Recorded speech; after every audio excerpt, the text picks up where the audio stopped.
আমার সাথে অবিচার হচ্ছে ভাই। আপনারা তো দেখছেন, আপনারা জানছেন। জানার পরও আপনারা কেন এই মেয়েটাকে সাপোর্ট করতেছেন, এই মহিলাটাকে সাপোর্ট করতেছেন? আপনারা কেন করতেছেন আমার জীবনটা ধ্বংস, আমার লাইফটা ধ্বংস ভাই? আমার লাইফটা মাত্র স্টার্ট হচ্ছে ভাই, শুরু হচ্ছে ভাই। আমি কি করব লাইফে? আমার যদি ৫ বছর ১০ বছর জেলখানার ভিতরে চলে যায়, সেই লাইফটা আমি বের হয়ে কি করব সেই লাইফটা নিয়ে আর? আমার তো এখনই এই বয়সটা। এখনই ইনকাম করার বয়স, এখনই এনজয় করার বয়স, এখনই ঘোরার বয়স। আপনারাও যদি তার পক্ষ নিয়ে তাকে কনসাল্ট করেন, তার সাপোর্ট করেন, তার পক্ষে থাকেন, আমার বিরুদ্ধে আপনারা মামলা তৈরি করে দেন, তাহলে তো আমি কোথায় যাবো ভাই? আপনারা ভাই, এটা ইনজাস্টিস হচ্ছে ভাই।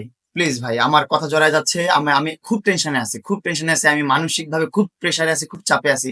আইন তো আইনের গতিতে চলবে। আইন তো আর এই সোশ্যাল মিডিয়ার ভিডিও দিয়ে বা আমার কথা দিয়ে, আপনার কথা দিয়ে চলবে না। কিন্তু আইনের যারা লোক আছেন, অনেক উপরের মহলের মানুষ যারা আছেন, তারা প্লিজ আমার একটু সাপোর্ট করবেন, আমার একটু সহায় হন। আমার তো আর ওর মতন ওরকম হাই স্ট্রং ব্যাকগ্রাউন্ডটা নাই। আমার যারা আছে তারা ওর বাবার মতন আর্মি না, ওর জামাইয়ের মতন আর্মি না, ওর এক্স জামাইয়ের মতন আর্মি না। তো আমি তো ভাই ওর শুধু খেলার পাত্র ভাই। আমাকে যেভাবে ইচ্ছা সেভাবে নিয়ে খেলতেছে, যেভাবে ইচ্ছা সেভাবে নিয়ে খেলছে। আমাকে প্লিজ আপনারা একটু বাঁচান।